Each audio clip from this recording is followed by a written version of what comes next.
This week, we feature a return guest.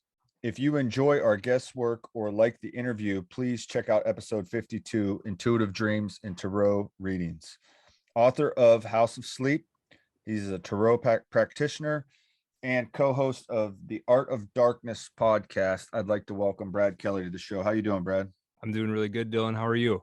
Excellent, man. Excellent. It's been a while since we've conversated. Yeah, thanks for having me back on, man. It's I've been checking out some of the not everyone, but a bunch of them, and you've been on a roll, man. So it's cool. Keep plugging away and getting better and growing, and yeah, I appreciate it. Yeah, I do think the podcast is definitely growing. I'm definitely gaining a lot of listeners and stuff like that.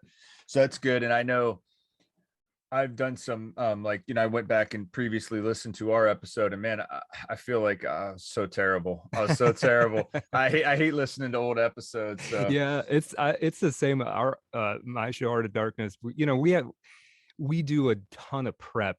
You do an interview show, and that's awesome because we get to have this sort of live in the moment kind of flow thing. Right. Kevin and I's show is very much hours and hours and hours of research and preparation, putting together outlines. And man, the first few, we didn't know what we were doing. I feel bad even promoting them to people because I'm like, it's okay. But once you get past episode 5, we hit our stride. So yeah, I know what that is, what that's all about. Absolutely. So it's like I said, it's been a while since we spoke. Now, last time we spoke, we didn't. I feel like I was just trying to get to know you. You kind of got some good thoughts and ideas on a lot of different subject matter. And typically when I have a guest back on, the interview's more focused and more streamlined to like a certain subject. But like with you, I'm not sure that we're going to just stick to one topic again. Okay. I just feel like, you're a brilliant man. And I think we need to have, just kind of see where it takes us. Yeah, let's ramble, man. I'm down. All right. Excellent.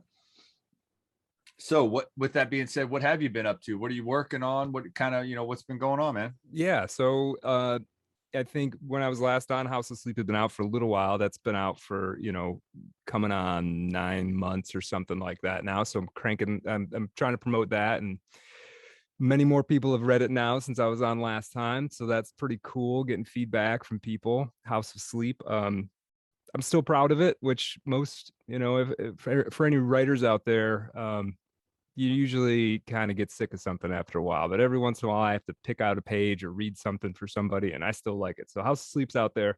Art of Darkness, we have an episode dropping every couple of weeks. We do conversational biographies about focusing on the dark side of artists. Most of them people know and love. Recent episodes like Johnny Cash or Stanley Kubrick. And then some people might not know quite as well, like the great writer Anna Kavan, or the great writer and anthropologist Zora Neale Hurston. And a bunch of episodes coming up. We're doing Walt Disney next with a special guest, so that's going to be really cool. That can be dark, I think. Yeah, I know, right? It's anything that's that bright and happy, there's always going to be something under the surface. So we're going to go deep on that, and we've got a bunch more planned for that. I've got about once every month, I've got a little piece on a single tarot card, about a 3-page piece, kind of explicating what that card is about, what it means to me, some ways to think about it. And I'm working on another novel. It doesn't have a title at the moment, so it's a little hard to talk about, but it's sort of a slipstream kind of novel. It's set in a sewer. The sort of Twilight Zone premise, if it were a Twilight Zone episode, is some guys go down to work in a sewer, and when they come out, they have transported in time and space. And the novel is them trying to get home, basically. So it's been fun so far. That sounds awesome. Yeah. You mentioned the tarot thing. That's on your website, right? That is on my website, Brad Kelly-esque. That's BradKelleyesque. And yeah, I've got about, I think 11 or 12 cards I've gone through now. And I'm slowly working through the rest. Yeah, I was looking over today, and I seen it looked like you had added some cards and some short stories. Yeah. Which is excellent. And as far as your book goes, man, what I was reading online, you got a lot of good reviews. I do. Yeah. Yeah. It's been exciting, you know, and I've managed to get a few people out there, you know, for anybody out there who's like doing this kind of thing. I've self-published it, right? So you start out and it's just sort of friends and family, and they all tell you it's great. And then when it's cool is, and that's nice, but when it's cool is when some stranger reaches out to you and is like, hey, this book is great. So so yeah, it's been exciting and fulfilling. You know, you spend a lot of time working on something like that, and you hope that people dig it, and it seems like they do Absolutely. so far. So Excellent. yeah. Yeah. Excellent stuff, man. So with that being said, Yeah. um, when we last spoke, I just want to touch on this briefly. Sure. We talked a lot about dreams. Hmm. Obviously, your book, House of Sleep, you know, has a lot to do with that. Yeah. Have you given dreams any more thought?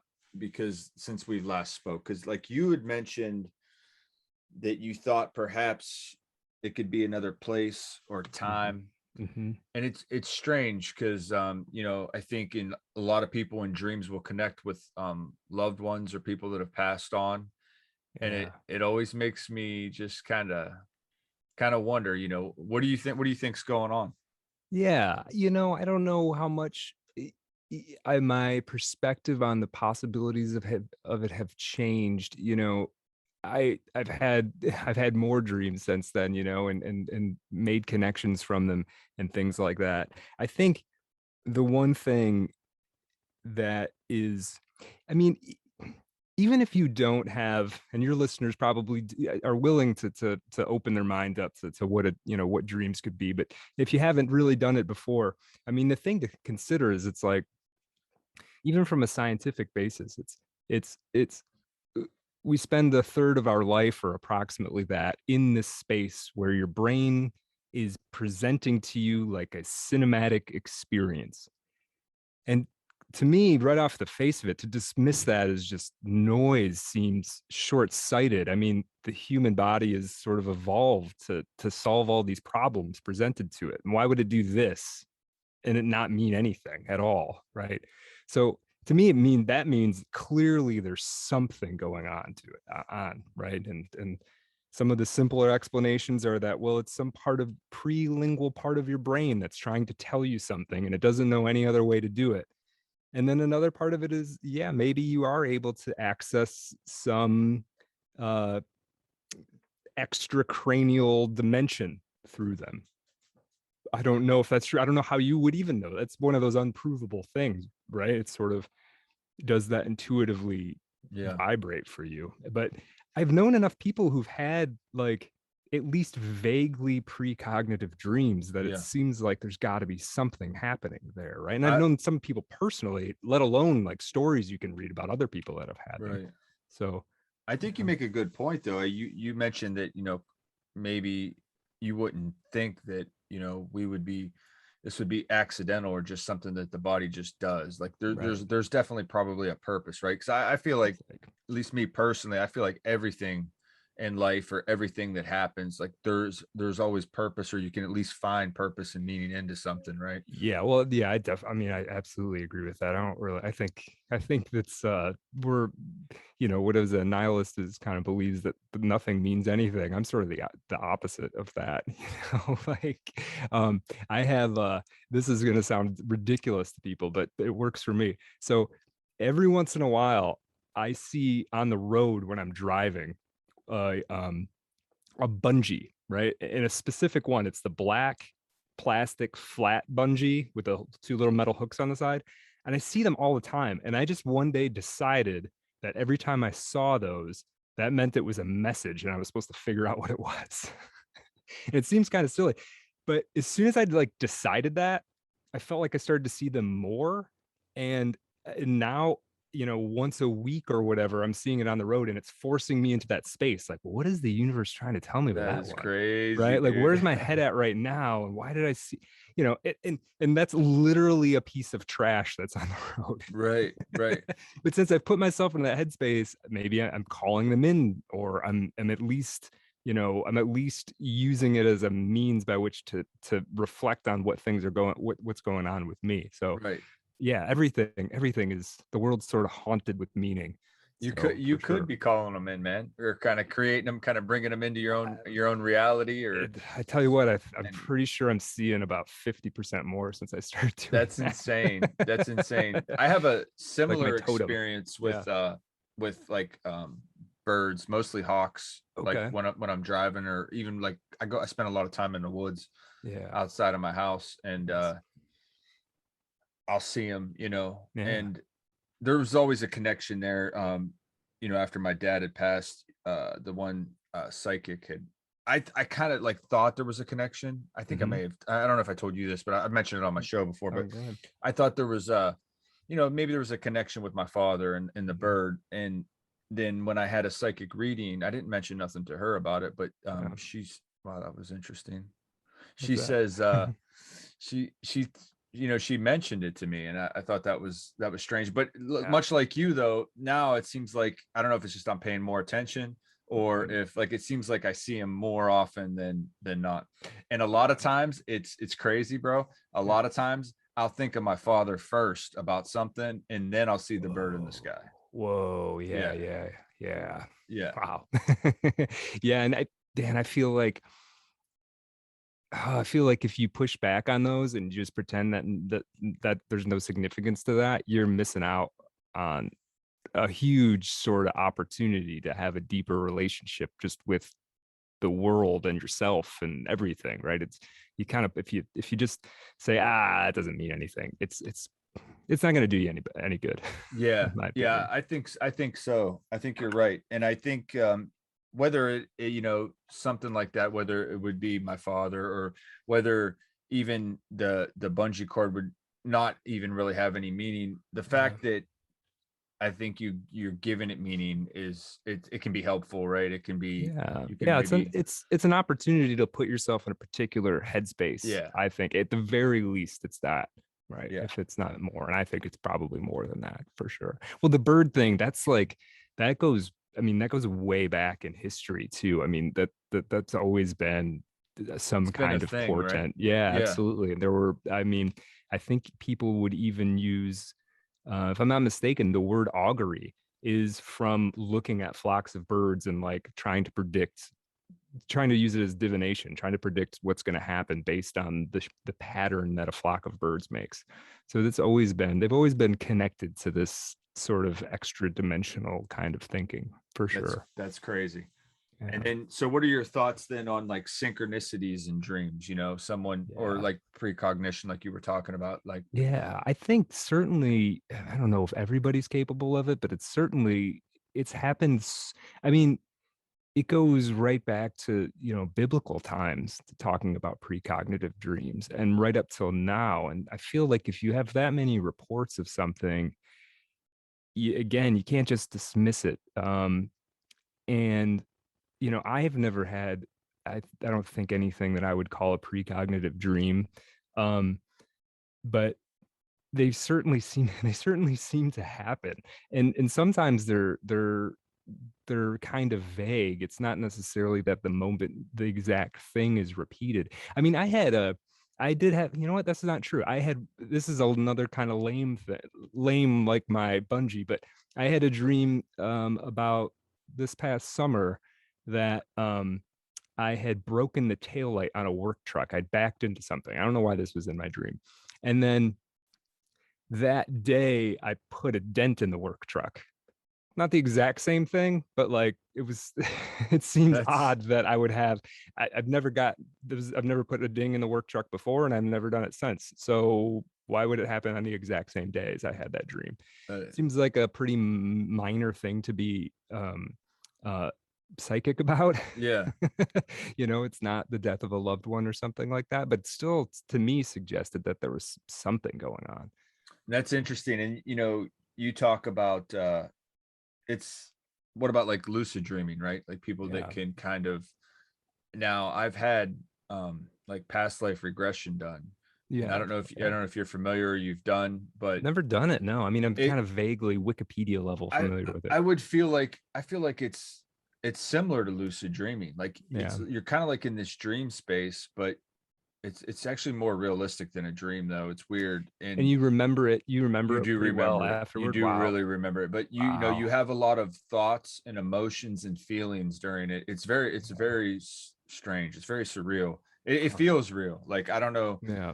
if I necessarily buy into 100% that, like, I lived that particular past life, but Mhm. man, when you're in the moment, it seems Wow. real. And What were you in it? Because every time I hear, like, read about it on the internet, somebody's like, I was a king or I was a no, something. I No. was actually a slave. The one Oh, that I really can call it a mine. I was actually a female slave, and wow. it was like in 500 BC. Wow. I was in Syria. I was Wow. enslaved. I was enslaved by the Persians, and Wow. see. I knew nothing about this either. By the way, Right. I You knew didn't know nothing the about the history. history. I didn't Right. know where they were. I didn't know that Wow. they were in Syria at that time. But Yeah. after the regression, I went and did some research, and sure enough, around that time. But yeah, so That's I amazing. was yeah. It was at least the experience that I had in that one. It was kind of miserable. Like Well, I'm sure I was that the beaten, experience of whipped, being the sled, geez. raped, Wow. Whoa. Yeah. yeah, Yeah. I had a child, and it was just strange. How long would you, not how long were you, I mean, they hypnotize you for that, right? Yeah, yeah. Yeah. So not how long were you hypnotized, but how long was, like, the lived experience that you went through, if Well, that they makes can sense. kind of bounce you around, Okay. and it's very strange, man, because like the times that I've had it done, like they'll be like, all right, I want you to try to go back, say 10 years or jump Yeah. ahead 10. We're moving forward now. We're moving forward in Oh, time. okay. And then like Yeah. it's weird. It's like a movie projector, man. It's like it Yeah. shuts off, and then all of a sudden, boom, you're in a whole new Whoa. space, and you're like first you got to like look around and try to like get a Yeah, feel for like sure. Yeah, you're what's just suddenly going on. dropped into a Yeah, new you're kind of body, yeah. disoriented and like, okay, For where am I? What am I seeing? And who am I seeing? And it's very strange. Like, you don't really talk to yeah. other people, but like you other people that are in your experience, like you can pick up on who they are or what they are to you Okay, as a sure. person. And like Yeah. I've had past lives where like I've picked up on not only them as who they are as a person to me in that life, but Yeah. actually somebody who was in my current life that I know, which is Wow. strange. But anyway, Yeah, that's amazing. So, well, that's I'm gonna have to go find a person to do this. Now, the person who led you through this, do you think that's something, they don't like, lead. they don't lead, they They're just not, kind they of, can't. If they yeah, say anything out of place, man, like if yeah, they say, all right, is there a 1954 Ford truck there? I'm right, telling you, a 1954 Ford truck will appear in your thing. And right, yeah, so a really good one, they can't lead you like that. right, They yeah, have to kind of let you tell the story. yeah, And they ask like very, I guess, open questions to where it's not leading questions to right, it yeah. yeah. That's amazing. Yeah, okay, I'm putting this on my list of one of the things I need to do, and Well, the soon. Yeah. the key behind it all is whether it's real or not, it's supposed to help you, as a get I'm over some sure. kind of thing or something that you're working with. But Yeah.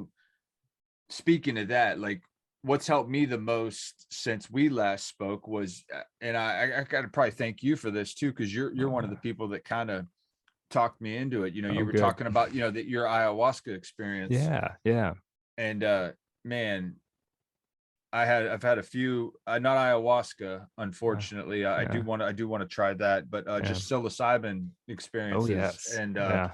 my goodness, uh, if I wasn't spiritual or didn't believe in God before, I definitely do now. Yeah, it's hard not to, once it's taken you that far. So that's great. I mean, I'm glad you had well, at least in the end, positive experience. I Yeah. don't know if there were dark moments in there. There probably Oh were yeah, too. Yeah. there was some heartfelt moments that I needed to face. Yeah. I had a bad accident when I was a teenager, and I Okay. almost killed five of my friends, not on Oof. purpose. It wasn't Right. malicious. It was an accident, but Yeah. it was something that, I've had guilt of my whole entire life.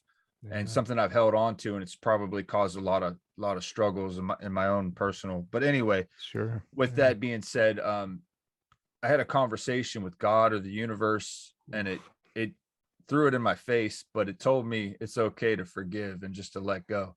And it was Right. like the most freeing experience, brother. Oh, that's beautiful, man. Yeah. Oh, I'm glad you got to have that. Like Yeah.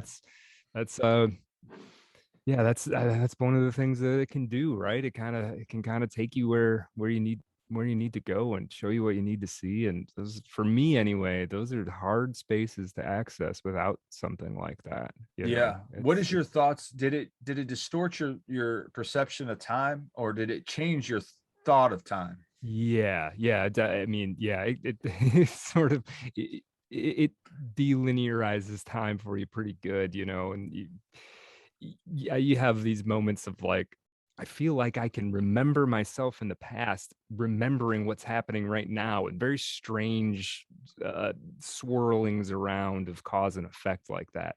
Yeah, it's difficult to, you know, I kind of walked out of my first big one of psilocybin, sort of thinking to myself, specifically about time, like, oh, time just feels the way it does right now in, you know, in default reality, because that's the only way we can cope with it.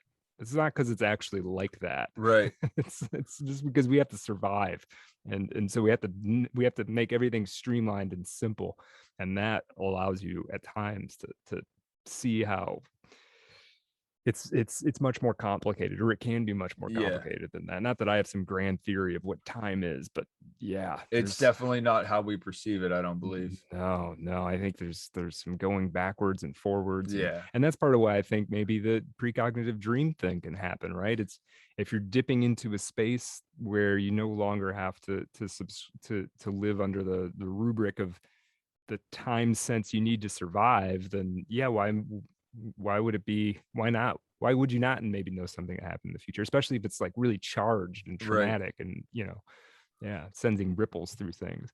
Well, I Yeah. think a lot of the quantum theories though is that, like, space and time, it's all happening at the same time, right? Right. So that it's not, there is no forward or back, or there could be, I guess, Yeah. but not really. Yeah, yeah, yeah. Yeah, well, and that's really difficult to get your head around, right? Yeah. Because you can't, I mean, we're so bound up in the cause and effect of reality that to try and think, well, what if everything's happening at the same time? Then you almost end up in this like frozen sort of, well, then why do not why do anything, but like, can I do? Is it possible to do a thing, or is it already happening? Right. And then free will gets all caught up Free into will. that. Yeah. And Yeah. yeah. And I feel like you have to live as though you have free will, even if there isn't free will. I absolutely believe in free will though, man. I do I don't too. care. I don't care Yeah. what anybody says. Yeah, I'm the same way. I'm a free will absolutist. Yeah. But trying to marry the idea that you do have free will, um, and that time doesn't work in a Yeah. those things are very difficult to put Yeah. together. Yeah. Yeah. Yeah. That's so It's true. whatever I've done, I've already done, but I also can do whatever I want. That's Like, right. well, yeah. Yeah. Yeah. Yeah. It's very strange, man. Very Yeah. strange. Yeah. So tell me a little bit more. So this psilocybin experience, you said you had 3 times? Yeah. Yeah. Nice. And Yeah. I only went really deep spiritually, I would say once. Okay. There was one time where I started to go there, and then I just don't know if it wasn't quite enough, or it wasn't Yeah. the right time or right moment. But this experience that I had, it kind of showed me again, like we were talking, that time is not what I thought it was, or Yeah. how I, view it, which I kind of thought that to begin with, but I think I definitely got a Then you real, can see it. yeah, Yeah. I See got it, a real feel it. feeling for it. And man, it was just a really, I mean, there was some happy moments, some sad moments. It was just a really spiritual, I don't know. I was talking to something that was Yeah. higher than myself, and it was Yeah. communicating within me. And then Mm, what really got weird was I felt like my higher self was looking down on myself mm. and having a conversation, and that's kind of when it was saying, everything's okay, just let it all go, you know let it, just be free, enjoy life. Yeah, that's beautiful. And that's I mean, I've had similar. I've been graced with similar experiences where you get to have that conversation and you get to Yeah. And you there's a get. real in touch with nature too, right? Oh At yeah, least for me, yeah, there was, you know. yeah, for sure, and yeah, um, I guess I've had this to a certain extent on psilocybin and ayahuasca experiences in particular. I mean, the you become like a literal tree hugger afterward, like a Right. literal like I want to touch that tree, and I want to know what the intelligence that's embedded inside of it. I want to relate to it somehow. Yeah, for sure. You I definitely the natural world feels even more alive.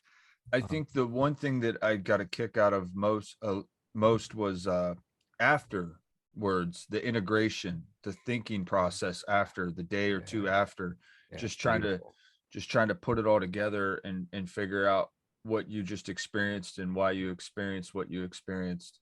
Yeah, there's a cool like I feel like the bigger the times where the experience has been, the most intense. Afterward, I feel like there's this very strange, like, say some time goes by and you start to get like hungry, say, and you're looking at your options of food and you're like, yeah, I guess I do like cheese. And you're almost like you're deciding whether you're going to go back to the part of you that likes cheese or whatever it is, Yeah. right? Or I like this kind of music, or I Yeah. like, and it's almost like you're reselecting your personality. But when you encounter it, my experience has been when I encounter it, like I don't have any strong feeling. Like everything seems awesome, and then eventually I'm starting to like kind of piece the parts of my personality back together that I want Right. to have. Yeah. And it Yeah. feels like in that time, maybe you could not pick something if it was bad for you, right? I'm an alcoholic or whatever. And you could just say, well, I'm going to not put that one back. Well, they do use it to fight addiction, right? Yeah. I Yeah. And I mean, it think has that's kind of helped. part of the mechanism is Yeah. you're reassembling yourself and you maybe, you get to leave some of the pieces out. Now, correct me if I'm wrong, because I could be wrong, but it kind of rewires your brain and does it not? It supposedly does, yeah. And I think there's like some recent research suggesting. I remember. I don't know if you heard the same thing. I remember when I was a kid, they would tell you that brain cells would never come back, right? Yeah. And Yeah. now they're finding all these different ways that brain cells will grow back, and one of them is psilocybin mushrooms. Apparently, Yeah. they're starting to use it for people who have like traumatic head injuries, apparently, and Yeah. stuff like that. So yeah, I think it does. I think it rewires. I think it can maybe grow. We're not talking about growing an entire new Right. hemisphere, but like adding to what you already have to It some degree. it helps with depression. I can tell you that Yeah. firsthand. That Yeah. man, I mean, it was like almost hitting the reset button for about 2 months on my depression. Yeah. And Yeah. compared to like prescription medications, I mean, it's night and day. I mean, Mhm. to me, at least in my experience, it works so much better and it's so much healthier, and there's no dangerous side effects, you know. No, yeah, yeah, psilocybin mushrooms are from a physical health standpoint are perfectly safe, is my understanding. Yeah. Maybe there's some amount of them you could take that would be a problem. But yeah, and I mean, not to totally dismiss like the pharmaceuticals because it's helped a lot of people, but I mean, man, I would try if I were trying to look at my options for some kind of treatment, some kind of chemical Yeah. intervention on something like that. I would definitely look at, look at psilocybin mushrooms And I'm hope first. I think we'll see that. I think in the next 10 years or so, hopefully. It seems uh, like it's swaying that yeah, way it hard is. right I now. think there's Yeah. some cities like Portland and places like that Mhm. that decriminalized it. Yeah. So And then it'll be cool because you'll get little cultures of subcultures of people kind of coming together to do it who can find each other more easily through the internet because now they don't have to worry about getting into legal trouble, things right. like that. So you can do it in contexts that may have been hard to find Right. before decriminalization. So I think it's going to be great. I mean, the sort of standard refrain is people should go to a medical, not necessarily a medical doctor, but excuse me, a trained therapist or something. And there's some value to that. But you know, for a long time, people have been doing it without that. And I Right. think if you do your research and you're a thoughtful person and, you know, you're not on the edge of schizophrenia or something like that, I think you're going to be fine.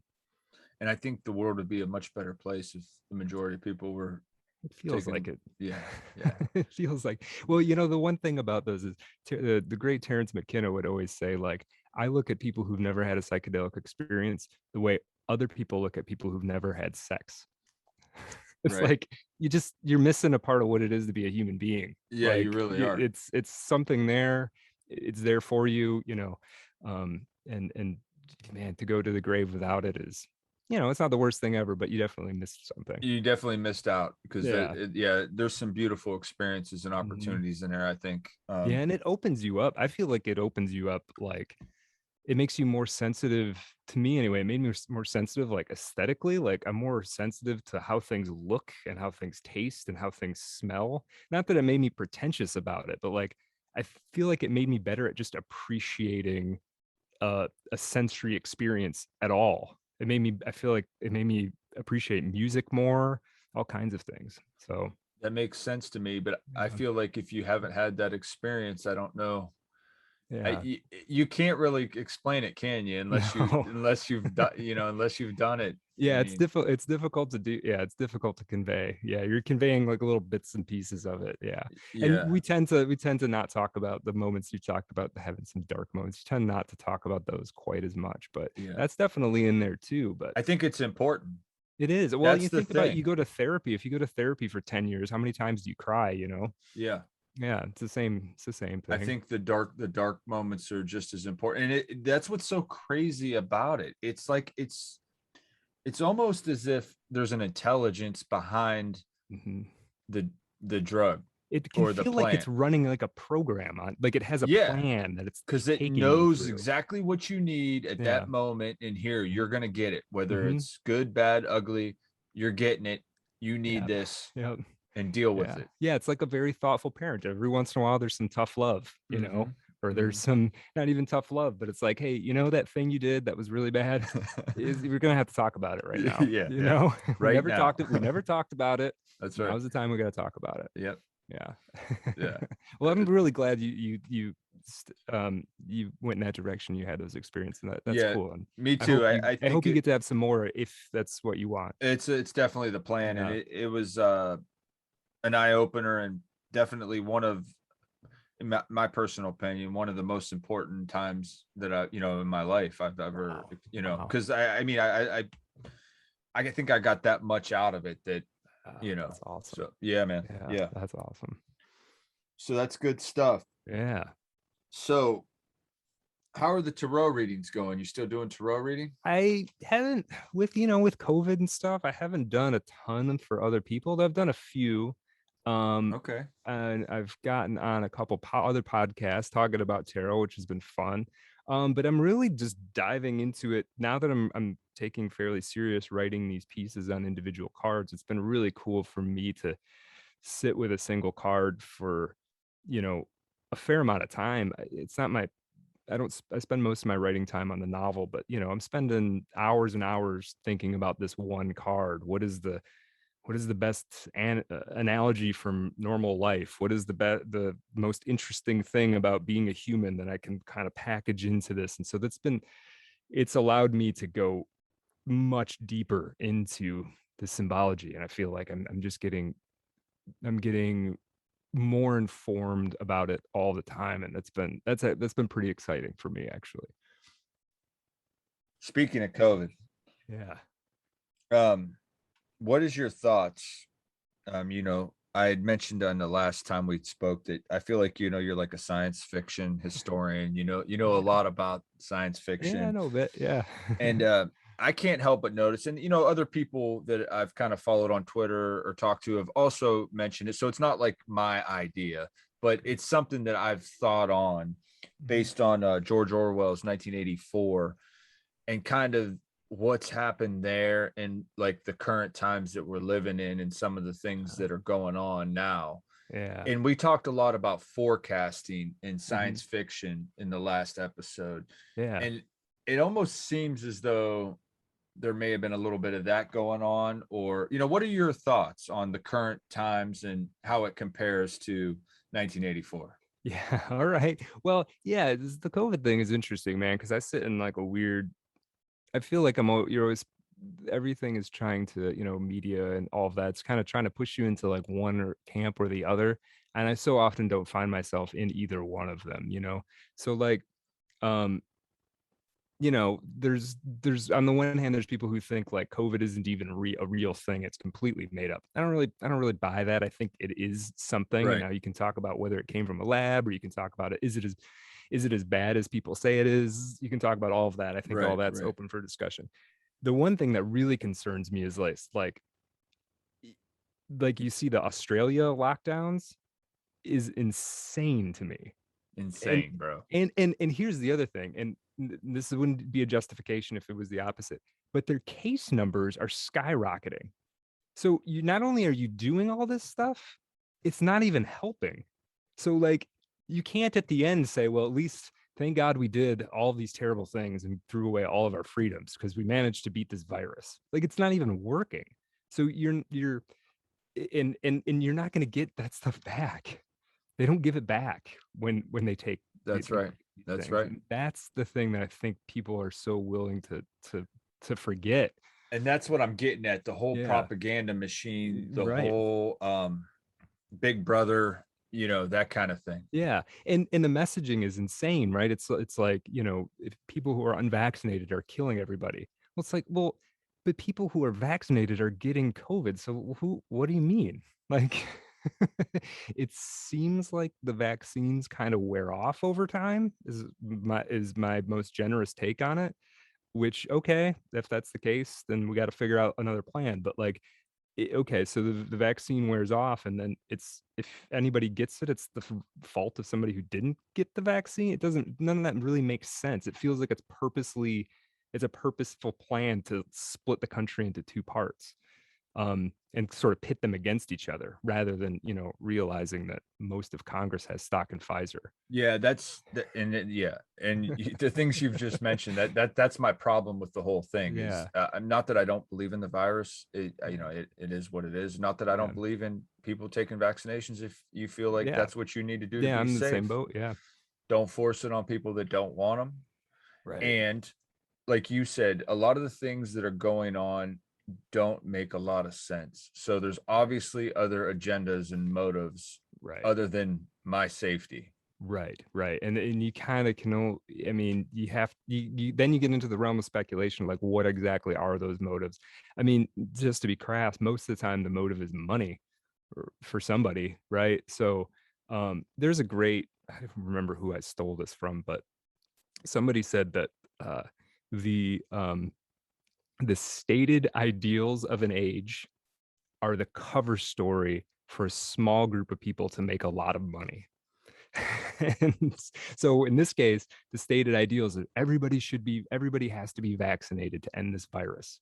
That's the ideal. And that's probably covering somebody making a bunch of money. And because these are private corporations that are selling that make money off of the vaccine, it's not even that hard to see. I mean, it's not a coincidence. I read something today that most of Congress has stock in Pfizer or Moderna. Um, no wonder. you know um so yeah, so I have very very similar issues with it. It all starts to seem really fishy, Right. and there seems to be a lot of um and then anytime an alternative treatment comes out, like did you see this thing with Joe Ivermectin. Rogan and ivermectin? Ivermectin. Yeah. I don't know if ivermectin works or not, but they made sure to say that he was taking horse paste, right? Yeah, that was a lie. He called him out Yeah. on that. Yeah, he did. It was a Yeah. total lie. And they couldn't say, they couldn't even say he took a medicine that may or may not work. That might have been a true statement to make. They Right. had to And say it was, he's a crazy, unhinged weirdo and he took horse paste and you shouldn't do that. right. Yeah. And I mean I've heard good things about ivermectin. I don't know, Yeah, me I'm too. not Me too. And I'm not smart enough to analyze all the reports, so right. I don't know, but I've heard the same thing. So Yeah. yeah. But I think one issue I do have is I mean, again, I'm not a doctor, so I don't know. I Yeah. probably shouldn't even speak on this. Yeah. But I guess people who want to be prescribed ivermectin, doctors can't even do that now for COVID. Yeah, that's troubling, right? That Because is very troubling. we're supposed to trust that the doctors, that's supposed to be the expert, that's supposed to help you, treat you in whatever way. Yeah, Yeah. yeah, and that's when you talk about 1984. That's the deep theme of 1984, beyond control and beyond the technology that's used to do it, is it's in part, it's about how you can bend the narrative that's presented to you until you literally change people's minds, right? So you just state something, it doesn't have to be true, it just has to be emotionally charged. You just state it often enough and from enough different angles, and all of a sudden that's what people just believe. It doesn't have to have anything to do with facts or what happened 6 months ago or Do any you of think that. that's going on now? I mean, I see people with 2, 3 masks on in a car by themselves driving down the road. I know. And I feel, in my most generous mode, I feel bad for them, because I'm like, listen, you don't have to be that scared. Right. Like, you're just, you're making a conscious choice to just spend your life in fear. And man, I don't want to live like that. I hate Like, that for people, you know. it's sad. I mean, the world, being alive is dangerous. I mean, nobody gets out alive, right? And you don't want to take, I guess, unnecessary risks. But man, you can't just live in fear of everything like That's that. right. It's going to You can't. destroy you. Yeah. You've Yeah. got to live life like, to the fullest, man. And you can't Yeah. do that in fear.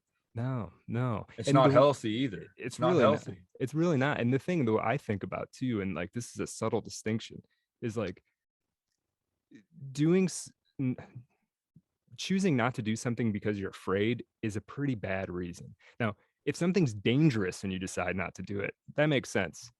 Just because you're afraid itself isn't a good idea. And it's a subtle distinction, right? But Right. to decide whether this is dangerous, you got to like really look at the numbers. And for me, like, I'm a fairly young, healthy guy. The chances of this thing killing me are like basically zero. So like, what am I really worried about personally getting it? I don't want to spread it to other people I care about. I have Right. parents who are still alive who are in Right. that sort of danger zone. I don't want to spread it to them. But like, I'm not going to live in fear for something that No. is You less likely may to or may kill not me. get. Yeah, I mean, it's more dangerous to get on the freeway. So why is everything going? Why are we locking all the doors That's for right. something that's just, it's just not that dangerous for most of us. You just gotta live your life, man, and enjoy Yeah, it. And I yeah, think there's a spiritual perspective too. If you're a spiritual person mhm, and you believe that, you know, when we die is not the end, I think it yeah. takes a little bit of that fear and a little bit of that sting out of it. I mean, not that I I want to think get so. sick, not that I want to die, but I'm not uh so recently and my listeners know about this too. I've talked about this on my show, but recently I had a major surgery where I had almost died. Oh no. And it was back in July Oh wow. 4th actually is the day I got admitted to the hospital. Oh, So I'm I glad had you're like, better, man. thank you, man. I had like Yeah. this major infection like running all through my body. They had to take out, part of my intestines and stuff like that and reattach them. But anyway, I remember Wow. going into surgery thinking, now if I would have went into surgery 2 years prior to this, prior to starting the podcast and having all these deep discussions with people, I Mm, probably would have been scared out of my damn mind that I was going to right. die. Right. And that was um it. Going in, man, I'm Yeah. telling you, man, I had no fear whatsoever. I felt like if Nice. it's my time, it's my time, and that's okay, because i'm Right. gonna i'm gonna get to do this all over again someday, Mm-hmm. and I'm gonna live on. Mm-hmm. At Yeah. least in my belief that, that we're conscious energy that cannot be destroyed, that exists, Right. Right. and then we And can that, yeah, change and I form. could, yeah, and that does make it so those moments are they're just another moment that's happening. Yeah. Yeah. And if you can get yourself into enough of the right headspace, and I'm not even saying that I could do this, but just hypothetically, you can get yourself into the headspace and you can be like, wow, I got a lot, I could learn a lot from this crazy experience. Right. Like how I'm dealing with it, and like, you know, Things to do better with myself. yeah, right. Yeah. Like, yeah, it might be good, if it's something that's somewhat self-induced. It might be like, well, I got to change that behavior because that's leading me down a dark way. It might make you value life more, whatever. Right. But But yeah, see, and that's the thing is we're with the COVID stuff. It seems like we're trying to adapt this strategy where it's unacceptable if anyone ever dies from it ever.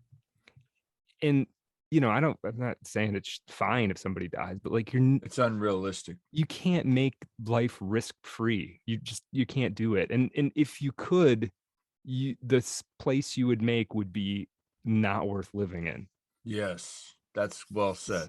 So you got to, and then you got to do a risk management, decide, well, okay, well, how much protection is warranted without destroying our way of life versus what is actually the risk. Now, if the death rate was 25%, if 25% of people who got COVID died, totally different ball game, right? Yeah. Because Oh, then absolutely. yeah, but we're talking, Then fractions of a percent. I might consider injecting myself with an experimental Right. Yeah, experimental then it might be vaccination like, well, yeah, okay, let's that's see. untested. Right. Then it might be worth it. But the numbers we're talking, to me, it doesn't seem like that big a deal. But I don't know. Maybe I'm being callous to the people who suffered from it. I don't know. I've been Good. fortunate to not have it. So maybe Yeah. maybe it's easy to say that when you haven't gotten sick. So with this being said, you had talked to me about is it called The Mindscape of Alan Moore? Yeah. So what's going on with that video? Yeah. So okay. So Alan Moore, for people who don't know, famous comic book writer, wrote The Watchmen, V for Vendetta, um, From Hell, and a number of others. They did a documentary about him a few years back, and there's a great little excerpt from it. And if you're on YouTube, you can watch it. Just type in Alan Moore, Culture of Steam. And it's this really powerful idea. And, I don't even know that he necessarily came up with it, but I've heard aspects of it from other people. And so the idea kind of is like this. It's like if you took all of the human information, um, from, say, the time of, I don't know the math. He actually gives you the math in this video, but like from the time of Christ to like the year 1000 AD, all of the information that humans produced, everything we wrote, everything we said, everything we typed, everything not typed, everything we, invented, all of that. If you took that much, we doubled that amount, done in 1,000 years, in say the next 500 years after, we doubled that much. And then, maybe it took 100 years to double it again. And his point is we're now reaching this point in which we're doubling it daily. Like we're creating this sort of snowballing, recombinatory, and chaotic information sphere that we live in. And there are cool things about that, because that means that now, like, I can go on YouTube and I can like watch anything ever.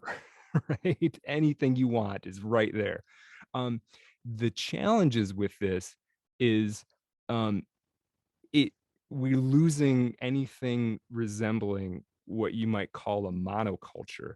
Like we're losing, um, the idea that we all watch the same four channels, and so we all have a coherent uh, idea of what's going on. Even if it's wrong, if we all have the same one, at least we make sense to each other.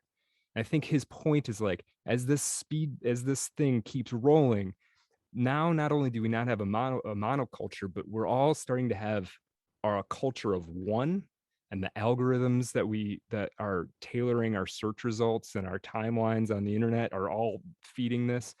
And so we all getting to the point where we all have a different set of quote unquote facts that make up our worldview, and they're not intelligible to each other. Like, I would love to do an experiment with somebody who is on Twitter as much as I am. And just for a day, I would be in their account and they would be in mine, and just see how different the world looks to the two of us, right? Yeah, the that's a good different the point. different people that we follow, the different people that interact with us, and all of that, and just see how different do you feel about the world after a day on my timeline versus your timeline, right?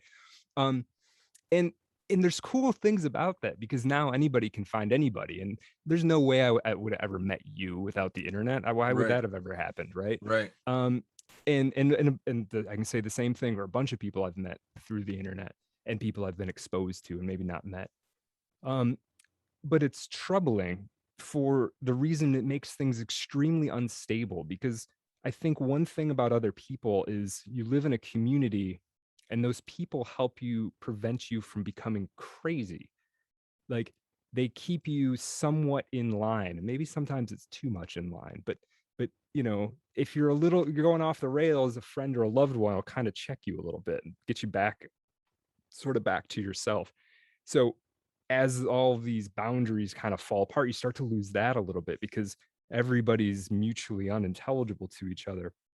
But then I started thinking that there might be something even more to this, and it started to disturb me a little bit.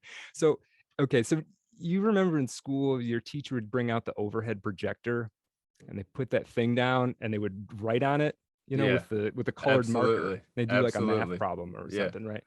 I've started to think that You're dating us, but yeah. yeah, okay.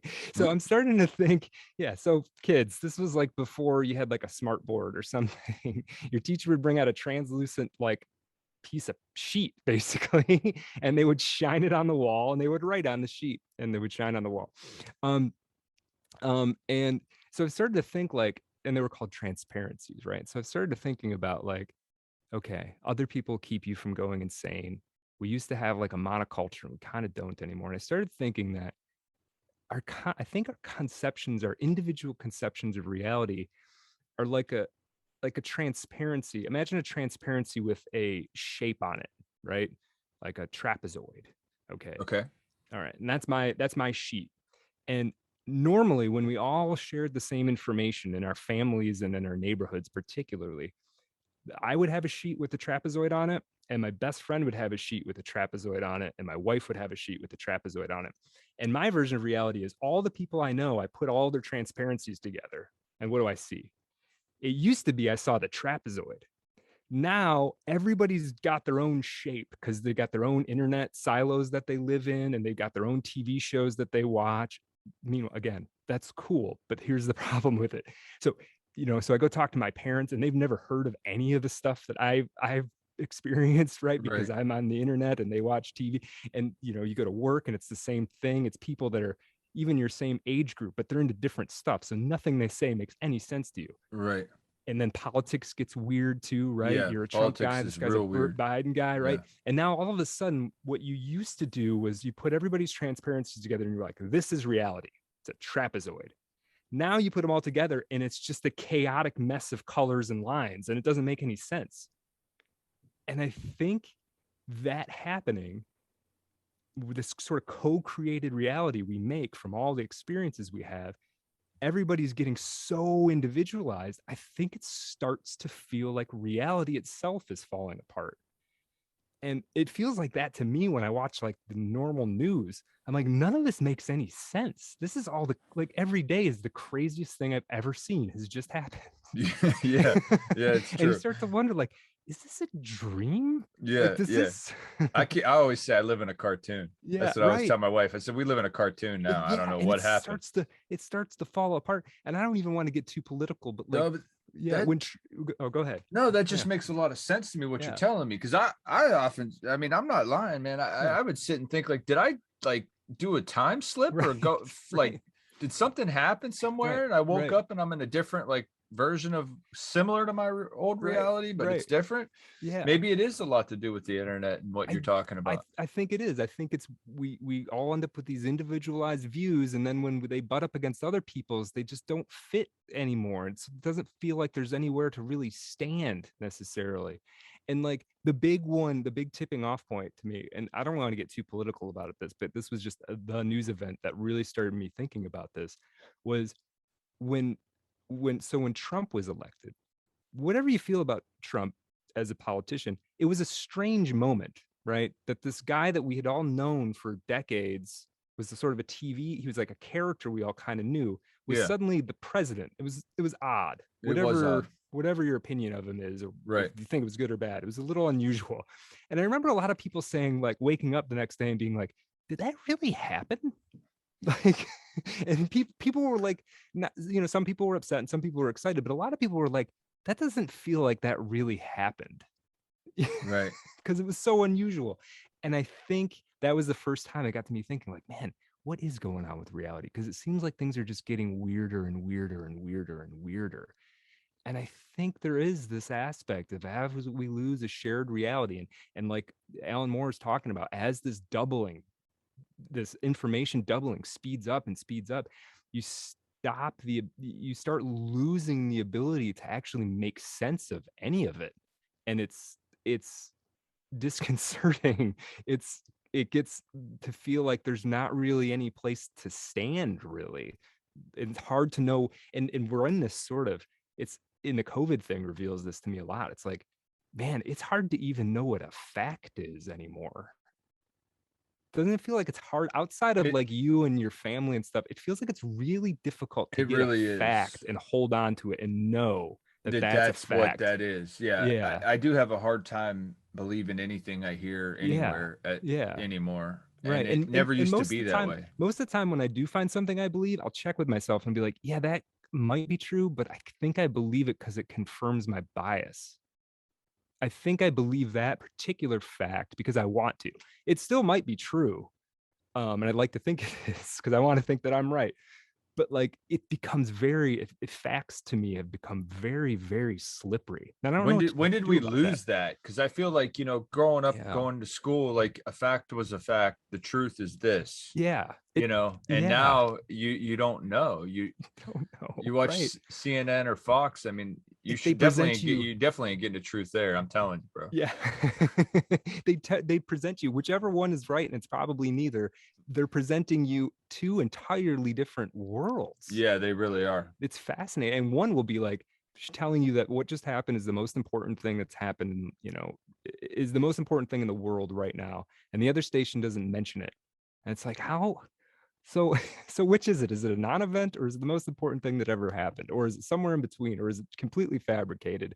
Or, did it happen, but all the reasons they're saying are wrong?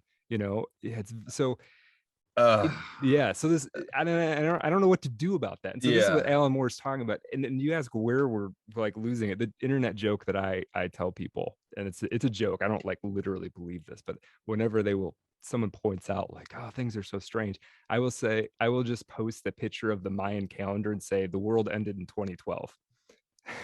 We're just catching up. It ended, but it didn't really end the way Yeah, you think of it yeah, ending. exactly. It The world ended as started we knew it. unraveling. Yeah. Yeah. So Yeah, it is it, very strange. yeah. And that what you're talking about is weird to me because just the other day, my wife had asked me, she heard me listen to this podcast. She says, what are you listening to? Yeah. And Yeah. they were talking about how William Shakespeare may have not even authored any of the plays or anything. They think it's a Right. guy by the name of Francis Bacon. Yeah. And I'm Yeah. just like, what Heard this is before. going on in this world? I don't know who Right. to believe, what to believe. I've been Right. told my Right. whole life that, William Shakespeare is this great artist and playwright, and Yeah, I heard the same thing, and then I had a professor of literature on Twitter say it was ridiculous, and I was like, oh, okay. And then for a minute, I felt better. I was like, okay, yeah, this guy knows. And I was like, well, why does he know? Like, yeah, what is he? I mean, okay, he read more, but again, it's that same kind of thing. You're like, yeah, it's hard to find the place to find an actual fact anymore. There's so right. much contrary stuff. Yeah, and it people, I think the people who, and the problem is, I think a lot of people react to this sort of unraveling by becoming hyper rational, and I don't think that's the route, because you don't. For a lot of people, becoming hyper rational is just trusting an expert, and sometimes it's good to trust an expert, but they don't necessarily. I mean, I've been around a lot of experts. They know like 10% more than you do. That doesn't mean they know what's really going on. So true, man. You know, So just because you got a DR in front of your name, man, it don't mean. it doesn't Yeah. necessarily mean like, Well, I I've work. had. Yeah. That's interesting. I've had a number of. Again, I don't want to say nothing bad because listen to your doctor, this and that. But Yeah, I've had a absolutely. number of Yeah. people, that because a lot of people that in my inner circle know that like I've done a really good job, like with fighting diabetes and stuff like that, Okay. and Yeah. they'll ask me questions, other diabetics, and they'll say, well, my doctor said, it's okay to do this. I said, I don't know, man. I mean, maybe he did, but to me, I don't know, 300 carbs a day intake doesn't sound like it's you know, Right. probably helping your blood sugar levels out, Right. you know. Right. I try to keep it under like, you know, 30, 40 a day, Yeah. you know, Yeah. kind of keep the blood sugar at an even keel. But you know, Right. I don't know. But yeah, I mean, in some of well, and that's the other thing too. I think even with something like that, I mean, different people are going to react to that stuff Yeah, physiologically that's are going to very be true. different, That's right? And very so true. again, it's another thing where it's like you can't really come. There's like no one size fits all There solutions to really anything. isn't. Like you go by like a textbook diagnosis or something of somebody, or like, well, this is how we treat this, so Right. we're going to give you this and do Right. this and this. Yeah. That might be good for one person, but that doesn't mean it's you know, Yeah.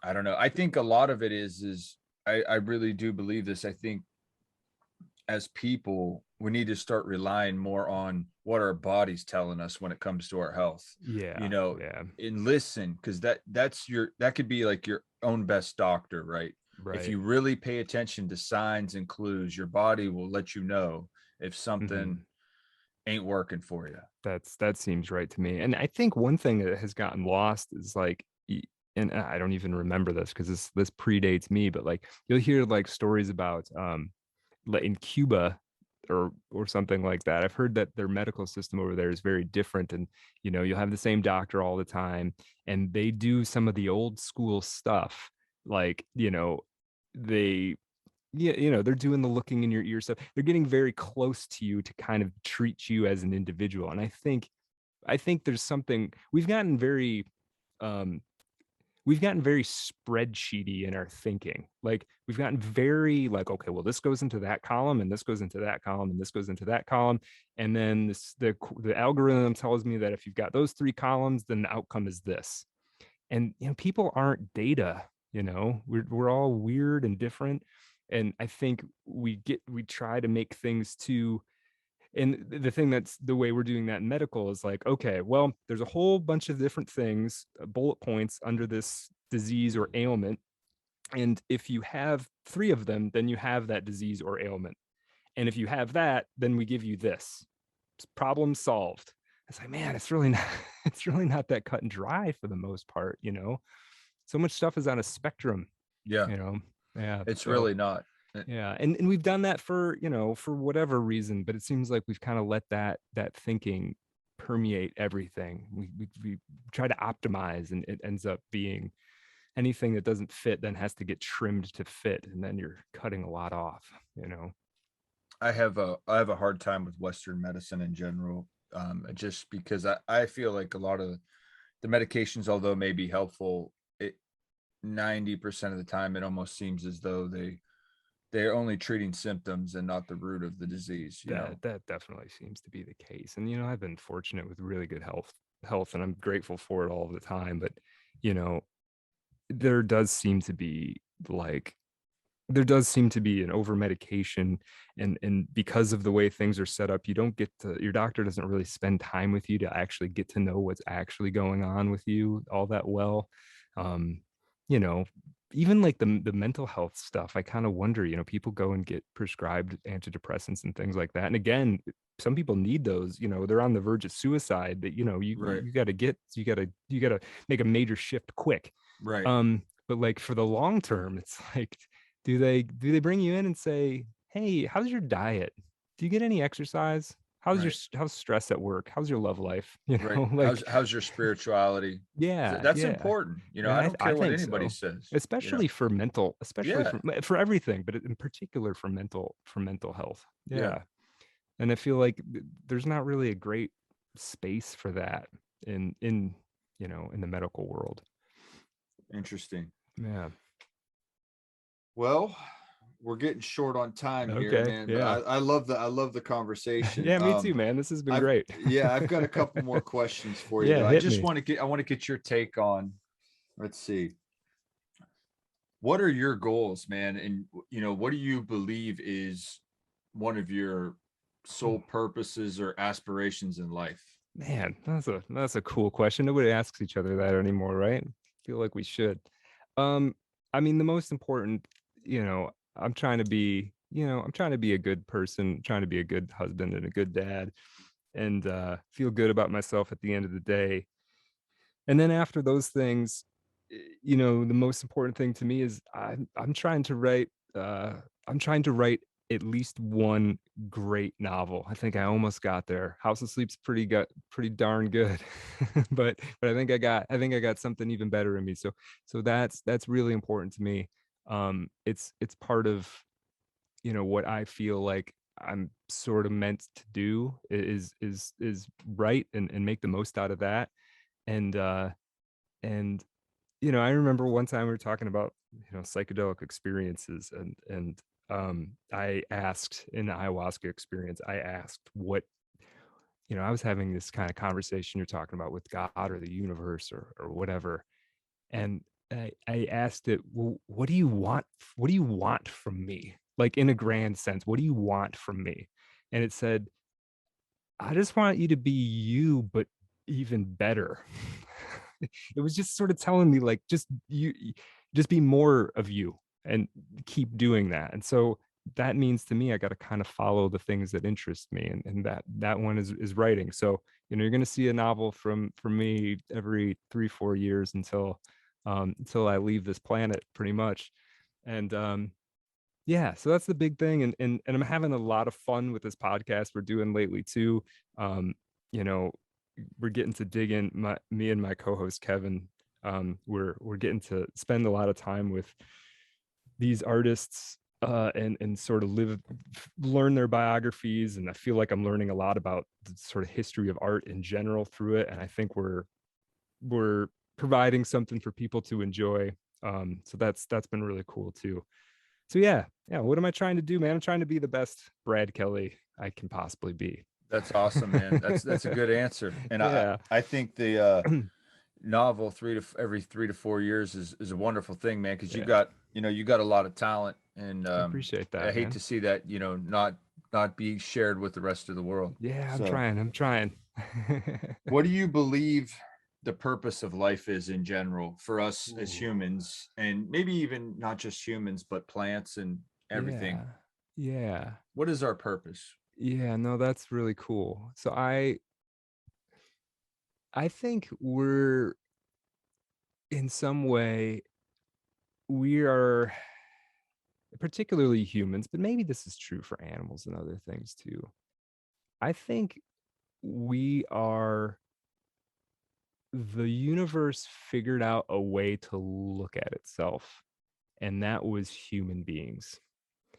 um and I, you know, and so I think we're here to, and I think we're here to figure out what the universe is, and I don't necessarily mean that just in like physics, but that could be that's part of it too, because there's human beings who are obsessed with that, and I think that means that's part of what humans do. But it's everything. We're here to have the experiences, we're here to meet the others, we're here to make the art, we're here to learn the chemistry, we're here to do all that, we're here to go to other planets, we're here to we're the universe figuring itself out and sort of exploring itself. So yeah, I think that's the best that I can do. That's an awesome answer. I Yeah, like that. it's positive, I think, at least. But it also means you got to hurt too, because that's part of the universe. You got to Yeah. suffer. Yeah, so And it's all then, part of it. so that's your take on consciousness too? Is, I mean, do you believe that, all plants, animals, humans have a similar type of Yeah, I think. consciousness or soul, if you will? Yeah. I mean, if I had to, I mean, I'm certainly open to ideas, and I try to read a lot about like the most current, you know, consciousness study stuff, and listen to people, and I think it's some version of consciousness is this sort of permeating force or energy or broadcast of some kind. And when you get a complicated enough arrangement of matter, like a brain or like an animal's brain, or a plant, or the way a plant is constituted, that broadcast gets sort of, it's like it's like a broadcast that hit a television, now it can display. And so I think we're all sharing the same one, it comes out different because we're different antennas, and we're different, you know, we present slightly differently, right? But yeah, I think ultimately we're all, it's we're all sharing from that same source. I do think that's probably the case. And then I probably know the answer to this question, but when we pass on, do we, what happens from there? Do we reincarnate for another experience or what? Yeah, I think you probably can. I think you can reincarnate. I think you definitely, it goes on after that. The only thing I know almost for a fact is that it goes on after this. You're not done. So whether that means you one-to-one go down into another entity, living thing, or you get cut into a billion pieces and they all get stirred around and those go, I'm not sure. But yeah, it doesn't, I don't know. I mean, you had the deep psilocybin experience. I've been there too, and spend a lot of time. You come out of there and it seems impossible to me that it ends. It doesn't make any sense. It doesn't make any sense to me that it ends. Yeah, it doesn't make any sense that it ends. I think there's too much. Another thing, I just think there's too much evidence and proof that points towards. Yeah, that's the other thing. I mean, you've had these folks who know a lot about NDEs. NDEs, yeah. I mean, you collect enough of that, and it's like it starts to become silly to me to think it just ends. It feels a little ridiculous. Yeah. I would agree with that. Yeah. Well, I hate to end it, but I got to. I get it, man. This is so much fun. Thanks for letting me ramble on. I hope it was entertaining. Yeah, man. Interesting. Thanks for sharing your night with us. It was excellent. Cool. Hey, one more time for the listeners out there, where can we find your work and where can we get a hold of you, man? Yeah, absolutely. Easiest place to get a hold of me is on Twitter. It's just Brad Kelly, BradKelly. I'm on there a lot. So if you throw something at me, I will respond, within minutes, most likely. And my website, you can buy a copy of House of Sleep. You can read short stories. You can read tarot. My pieces on the tarot. That's Brad Kelly-esque, BradKellyEsque.